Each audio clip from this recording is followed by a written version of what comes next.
오늘의 묵상 한 장은 잠언 9장입니다. 오늘도 생명의 말씀과 기도의 능력으로 천국을 실감하는 은혜가 있기를 원합니다. 잠언 9장 이 내용은 바로 1장부터 9장까지 젊은이를 위한 잠언 내용의 결론 부분에 해당이 되어집니다. 그래서 1장부터 9장 전체의 그런 핵심 내용을 말씀을 하고 있는데 9장 1절부터 18절까지 이 내용을 크게 세 문단으로 나눠볼 수가 있습니다. 그래서 1절부터 이 내용은 지혜의 초청입니다.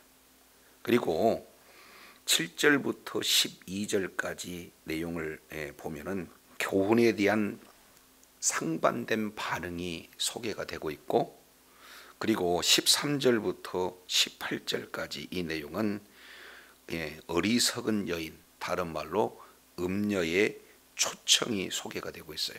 그래서 지혜의 초청과 음녀의 초청 사이에서 어떠한 반응을 해야 될 것인가 하는 지혜의 결론에 해당된 부분을 잠언 9장에서 말씀을 하고 있습니다. 그래서 우리 앞길에는 바로 두 길이 놓여져 있다는 거죠. 그래서 끊임없이 오늘도 지혜는 계속해서 초청하고 있지만 음녀의 초청도 계속되어진 거예요. 그러면 그 사이에서 어떠한 반응을 나타나느냐, 이것이 바로 참된 지혜자가 걸어가야 할 길인가, 아니면 어리석은 자가 걸어가야 할 길인가 하는 내용을 잠언 9장을 통해서 살펴보게 됩니다. 자, 9장 1절 내용을 보면은 지혜가 그 집을 짓고, 그리고 7기둥을 다듬고, 짐승을 잡고 포도주를 혼합하고 상을 갖추고 그 여종을 보냈다 그랬습니다. 그래서 지금 지혜가 여종을 보내서 부르는 장면 소개가 되고 있습니다. 반면 13절 내용을 통해서 보면 미련한 여인이 이제 14절에 보니까 성읍 높은 곳에 있는 자리에 앉아서 자기의 길을 바로 가는 행인들을 또 뭐 하고 있습니까? 부르고 있어요. 그래서 지혜의 부름이 있고 또 어리석은 그런 미련한 여인의 부름이 있다. 이 부분들을 살펴보면서, 자, 1절 지혜는 그의 집을 짓고 이렇게 말씀을 하고 있어요. 그러니까 집을 짓는 주체는 누가 되어지느냐?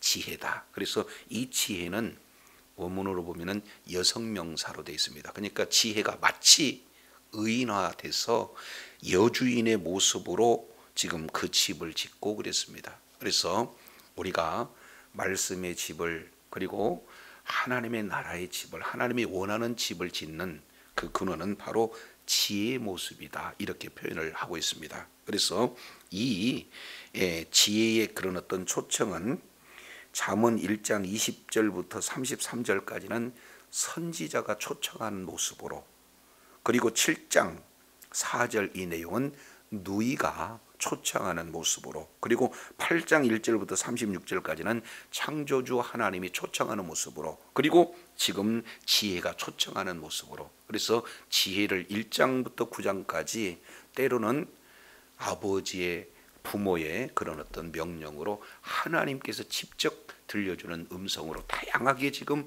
초청하고 있는데, 9장 전체의 내용을 이제는 압축 요약해서 지혜가 초청하고 있다, 지금 이렇게 말씀을 하고 있어요. 근데 지혜가 초청하는 곳이 어디냐?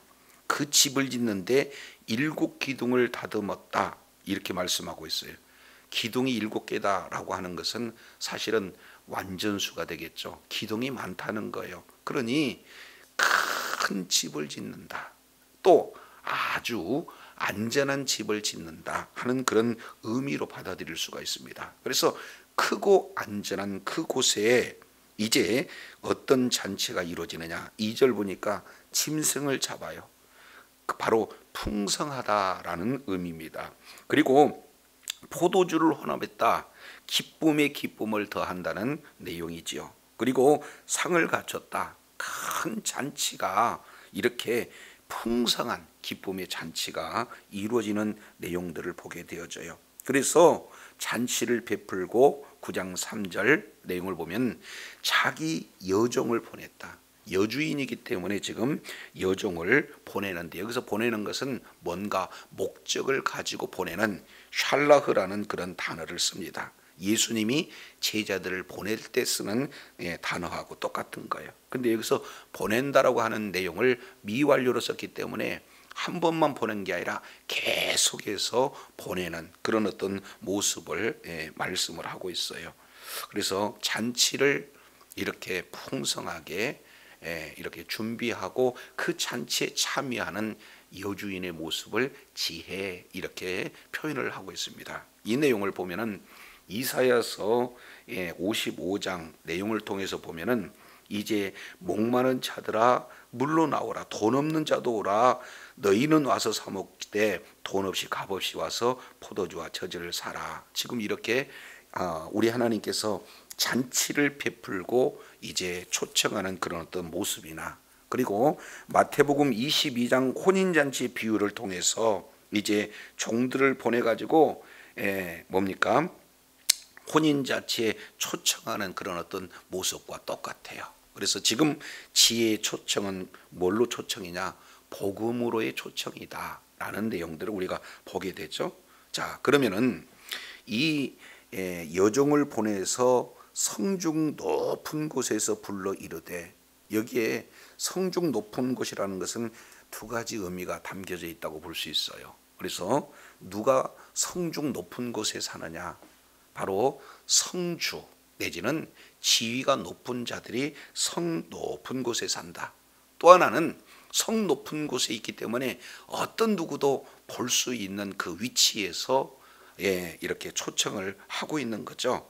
자, 그랬을 때 여기에 성 높은 곳에서 불렀다. 여기서 부르다라고 하는 이 내용은 바로 분명하게 부르다, 그리고 반복적으로 부르다, 그리고 크게 부르다. 그러니까 그 초청에 누구도 예의 없이 다 들을 수 있는 초청을 지금 강조하고 있는 것을 보게 돼요. 자, 내용은 대상은 누굽니까? 4절 내용을 보니까 어리석은 자, 지혜 없는 자. 자, 여기서 어리석다라고 하는 이 내용은 지혜를 의지하지 않는 자를 어리석다, 그걸 지혜 없는 자 이렇게 표현을 하고 있어요. 그런 자에게 돌이키라고 지금 부르고 있는 거예요. 너희가 가는 그 길이 어리석은 길이니 돌이켜서 지혜의 초청을 받아 지혜의 길을 가라 하는 분명하고 반복적이고 큰 이제 소리를 내서 초청하고 있는 내용이 됩니다. 그 내용은 어떤 건가? 5절 6절 자세히 이렇게 기록하고 있는 것을 보게 되죠. 자, 5절 와서 내 식물을 먹으라는 거예요. 혼합한 포도주를 마시라는 거예요. 그러면서 세 가지. 1번 어리석음을 버려라. 어리석음을 버려라. 지금까지 어리석음을 채우고 있는데 그 어리석음을 버려야 그 다음에 생명을 얻게 되어지고, 생명을 얻게 되면 명철의 길을 행할 수 있게 된다라는 사실을 지금 초청 대상에게 지금 이렇게 전하는 내용이 소개가 되고 있어요. 이것이 바로 오늘도 계속해서 지혜의 부름은 그때나 지금이나 계속 이루어지고 있다라는 사실을 보게 되어져요. 자, 그런데 여기서 이제 우리가 주목해야 할 단어는 어리석은 자, 지혜 없는 자가 대상이에요. 이런 자는 바로 지혜의 초청에 이제 대상이 되는데, 자, 이 초청에 응하는 자와 응하지 않는 그런 그 상반된 반응이 7절부터 9절까지 소개가 되고 있습니다. 자, 이제 7절 내용을 보면 거만한 자를 징계하는 자는 도리어 능력을 받고 악인을 책망하는 자는 도리어 흠이 잡히느니라. 그러면 결국 지혜의 초청에 결국에 오히려 능욕하고 흠을 잡는 그 자는 누가 되는 겁니까? 거만한 자, 다른 말로 악인 이렇게 되는 거예요. 그러면 결국 복음의 증거는 핵심 내용이 사실은 책망과 권면을 우리가 살펴볼 수가 있잖아요. 그런데 책망을 하게 되면 그 책망을 받아들여야 되는데, 어리석음을 버리고 생명을 얻고 명철이기를 갈아야 되는데, 교훈하게 되면 또 책망하게 되어지면은 이제는 거만한 자는 오히려 능욕을 한다는 거예요. 흠을 잡는다는 거예요. 그러니까 다른 말로 받아들이지를 않는다, 이런 내용들을 말씀하고 있습니다. 이제 우리가 이렇게 대화를 하다 보면은 도대체 말을 이렇게 듣지 않는 그런 자도 있고, 또 상대방을 마음을 말에 경청하는 그런 어떤 자도 있어요. 그런데 누가 과연 지혜로운 자인가, 누가 거만한 자인가? 여기서 말씀하고 있는 내용은, 거만한 자는 아무리 초청을 하는 그런 어떤 내용이 잘 갖춰졌다 할지라도 귀를 닫는다는 겁니다. 닫을 뿐만 아니라 오히려 흠을 잡고 그리고 능욕하는 바로 교정 불가능한 그런 자들을 지금 표현을 하고 있어요. 따라서 이제 9장 8절에 거만한 자를 책망하지 말라는 거예요. 왜냐하면 그가 너를 미워할까 두려움이다. 그런데 반면 그러면은 누구를 책망해야 되는가? 대상, 지혜 있는 자를 책망해라. 그러면은 지혜 있는 자는 책망의 소리를 듣고 오히려 책망한 너를 사랑한다. 다시 한번 9절, 지혜 있는 자에게 교훈을 더하라. 그러면은 그가 더욱 지혜로울 것이다. 그래서 의로운 사람을 가르치라. 그 학식이 더하리라. 그러면 결국 지혜의 초청에 응하는 자는 누가 되는 겁니까? 지혜 있는 자, 다른 말로 의로운 자. 반면 그 초청을 거부하고 능욕하고 책 잡는 그 자는 누구냐? 거만한 자, 그 자를 악인 그렇습니다. 그래서 비교해서 참 거만한 자는 악인이고 지혜 있는 자는 의인이다. 그러면 의인과 악인의 구분을 우리는 어떻게 할 수 있느냐? 책망의 말을 받는 자냐, 책망의 말을 받지 못하는 자냐라고 이제 초청의 반응에 따라 지금 구분되어진다라는 사실을 보게 되어져요. 그러면 진정한 지혜가 무엇인지, 자 10절 이제 핵심적인 내용으로 말씀하고 있어요. 그래서 1장부터 9장까지 전체의 결론이기도 합니다. 9장 10절 내용을 보면 여호와를 경외하는 것이 지혜의 뭐다? 근본이다. 그래서 진정한 지혜의 근본, 출발점이 뭐가 되어지느냐? 여호와를 경외하는 것이에요. 여기서 경외한다는 것은 아주 존경하되 두렵고 떨림으로 하나님을 이제 예비하는 그런 어떤 자리에 있는 자를 여호와를 경외하는 바로 자다, 이렇게 표현하고 있습니다.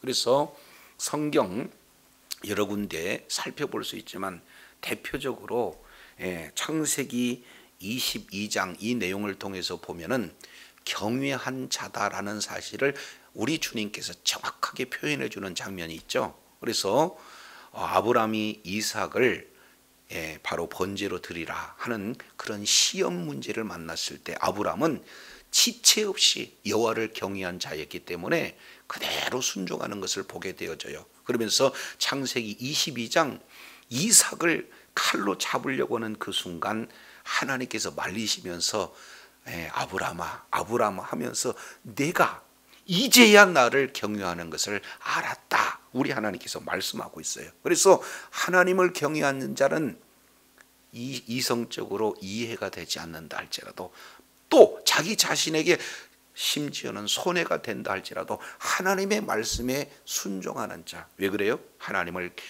두려워하기 때문에, 하나님을 경외하기 때문에 하나님의 말씀에, 하나님의 초청에 그대로 순종하는 자를 경외하는 자, 이렇게 표현해요. 그래서 아브라함은 어떤 자가 되어지는 겁니까? 바로 지혜자가 되는 거예요. 또 이렇게 다윗 역시 마찬가지로 모든 전쟁터에 나가기 앞서 하나님의 말씀을 듣고 하나님의 응답을 듣고 나가는 그런 모습들을 보게 되죠. 그가 바로 지혜자다, 이렇게 볼 수가 있게 되는 거예요. 그래서 왜 여호와를 경외할 수 있느냐? 거룩한 자를 알기 때문에, 다른 말로 여기서 안다라는 것은 야다, 경험한다는 거예요. 인격적으로 경험한다는 겁니다. 그렇기 때문에 거룩한 자가 누군지를 경험해서 아는 자는 여호와를 경외할 수밖에 없고, 그런 자가 바로 지혜자다. 그 자가 바로 명철자다. 지금 이렇게 오늘 잠언 기자는 결론적으로 말씀을 하고 있어요. 따라서 지혜자와 지혜를 받아들이는 자와 그 지혜의 초청에 받아들이지 않는 자의 결과에 대한 내용이 11절부터 12절까지 기록되고 있습니다. 자, 11절 내용을 보면, 나 지혜로 말미암아 내 날이 많아질 것이요 내 생명의 해가 내게 더해질 것이다. 한마디로 본다면요, 영생이 보장됐다는 거예요. 지혜의 초청에 반응했다. 그러면은 영생이 보장되는 겁니다. 그래서 일반적으로 삶에 있어서의 지혜도 있지만, 실제 지혜는 고린도전서 1장 24절 그리고 30절 이 내용을 통해서 우리가 살펴봤듯이, 지혜가 누가 되는 겁니까? 예수 그리스도다라는 사실을 이제 1장 24절, 1장 30절 이렇게 말씀을 하고 있어요. 그래서 결국 예수 그리스도 복음을 받아들인 그런 자에게 주어지는 것은 바로 어떻게 되는 겁니까? 영생이 주어져요. 그래서 내 날이 많아지고 내 해가 더해진다. 반면 12절, 내가 만일 지혜로우면 그 지혜가 유익할 것이나 반대로 내가 만일 거만하면 너 홀로 해를 당한다. 결국 이제 거만하다는 것은 어떻게 됩니까? 지혜 초청에 거부하는 자예요. 내 것으로 가득 차 있는 그런 자다.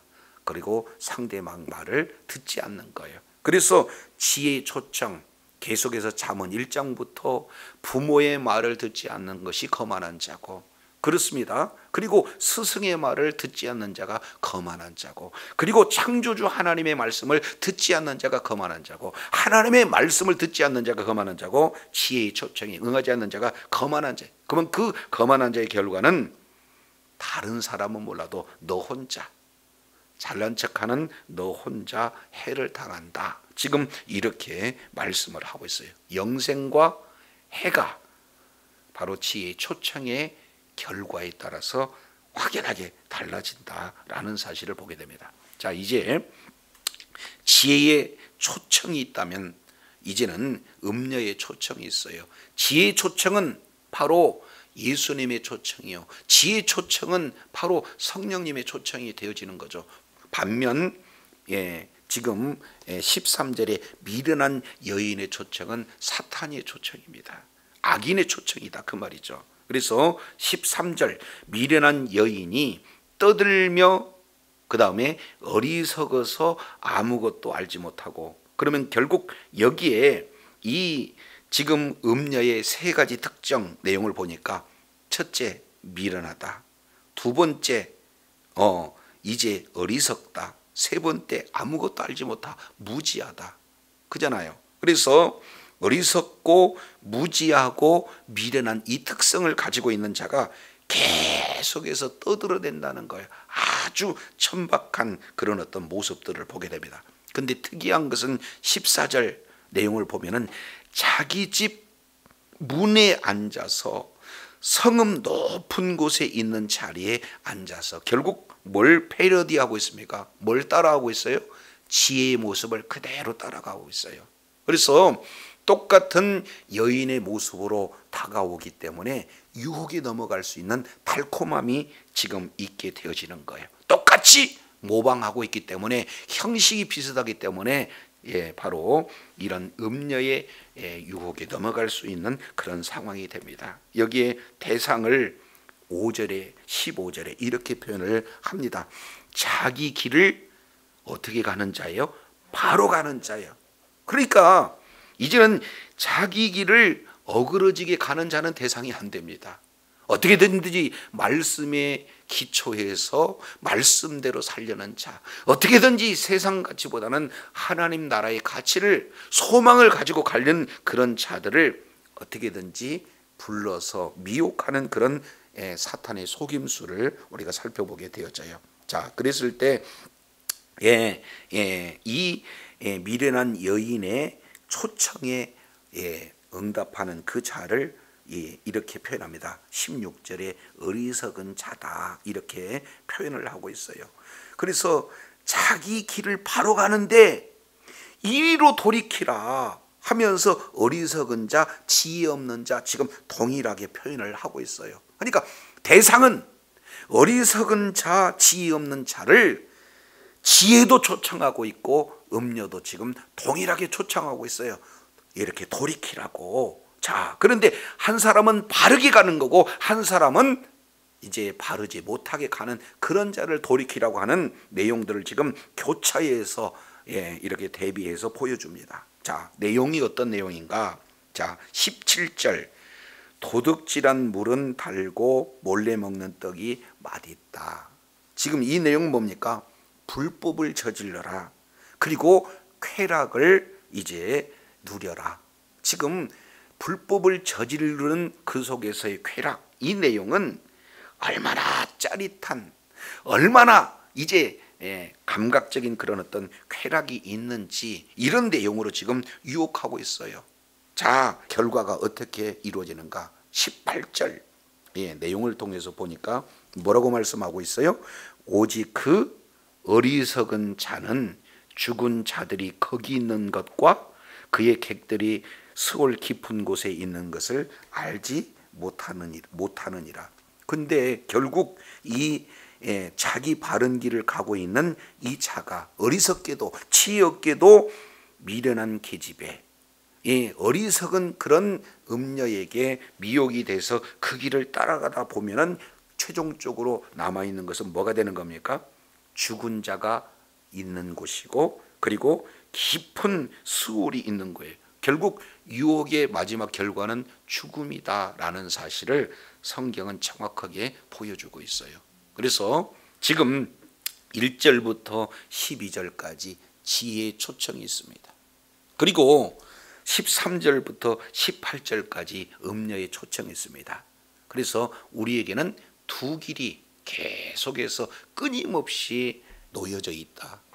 오늘 하루 삶을 통해서도 지혜는 우리를 부를 것이고 또 음녀는 우리를 미혹할 것입니다. 그러면은 진정한 지혜자가 누군가 하는 내용을 10절에 정확하게 말씀을 하고 있죠. 여호와를 경외하는 자가 지혜자다. 그리고 거룩한 자를 아는 자가 명철자다. 그래서 이제는 정확한 사리를 분별해서 악은 버리고 선을 행하는 그런 어떤 참된 지혜의 근원은 바로 여호와를 경외하는 것이다. 이렇게 말씀을 하고 있어요. 그래서 신명기 30장 19절 내용을 통해서 보면은 우리 앞에 놓여 있는 두 가지 길을 말씀을 하고 있어요. 하나는 생명의 길이 있고 하나는 사망의 길이 있다. 그리고 또 하나는 이제 축복의 길이 있고 또 하나는 저주의 길이 있다. 그 두 길이 내 앞에 놓여 있는데 하나님의 마음은 네가 살기 위해서 생명을 택했으면 좋겠다. 그러기 위해서 말씀을 순종하고 말씀에 딱 붙어 있어야 된다 하는 내용들을 말씀을 하고 있어요. 그래서 하나님의 말씀에 붙어 있지 않으면, 하나님의 말씀을 이제 창념하지 않으면은 우리는 언제나 말씀 속에 있는 그런 하나님을 만나고 하나님과 교제하고 하나님의 인도를 받아야 우리가 지혜의 근원이 되신 주님의 인도함을 받지만, 그렇지 못할 말씀을 떠나고 있는 그런 자는 음녀의 속삭임에 모두 다 넘어가서 사망의 길로 갈 수밖에 없다는 것을 경고하고 있습니다. 그래서 예수님께서도 이제 마태복음 7장 내용을 통해서 반석 위에 지은 집, 그리고 또 뭡니까? 모래 위에 지은 집, 이 내용을 정확하게 대비해서 말씀을 하고 있어요. 오늘 또 좁은 길을 이렇게 가는 그곳에는 바로 멸망의 길도 있고 생명의 길도 있고, 그리고 좁은 문으로 들어가는 길도 있고 넓은 문도 들어갈 길도 있어요. 겉으로 보기에는 지금 집을 짓되 반석 위에 짓는 집을 짓는 자도 있고 그리고 모래 위에 짓는 집을 짓는 그런 자도 있음을 이제 두 가지 내용으로 대조해서 말씀을 하고 있습니다. 오늘 또 이제 지혜의 바로 근원이 되시는 우리 주님의 음성을 그대로 듣고 그 말씀에 창념해서 정말로 좁은 길, 생명의 길, 그리고 반석 위에 집을 짓는 그런 지혜자가 되어 하나님 앞에 끝까지 의로운 병기로 쓰임받는 주의 사랑하는 자녀들이 다 되시기를 원합니다. 기도하겠습니다. 하나님 아버지, 잠언 1장부터 9장까지 전체적인 결론적인 내용이 바로 지혜의 초청이 있고 그리고 음녀의 초청이 있음을 알았습니다. 두 초청 사이에서 우리가 어떤 것을 선택하느냐에 따라서 생명과 사망이 주어지고 그리고 축복과 저주가 주어진다는 사실을 일깨워 주셨사온즉 이제는 분별의 가장 핵심이 되는 것이 여호와를 경외하는 것이 지혜의 근본이고 그리고 지존자를 아는 것이 바로 명철임을 일깨워 주셨사온즉 끝까지 여호와를 경외하고 그리고 늘 주님과 이제 긴밀한 교제를 통해서 정말로 살아계신 주님의 말씀이 기초가 되어서 우리가 걸어가는 그 길이 예수님께서 인정하시는 생명의 길, 좁은 길, 그리고 반석 위에 집을 짓는 주의 사랑하는 자녀들 다 되어지도록 은혜 베풀어 주시옵소서. 우리 구주 예수 그리스도 이름으로 기도드립니다. 아멘.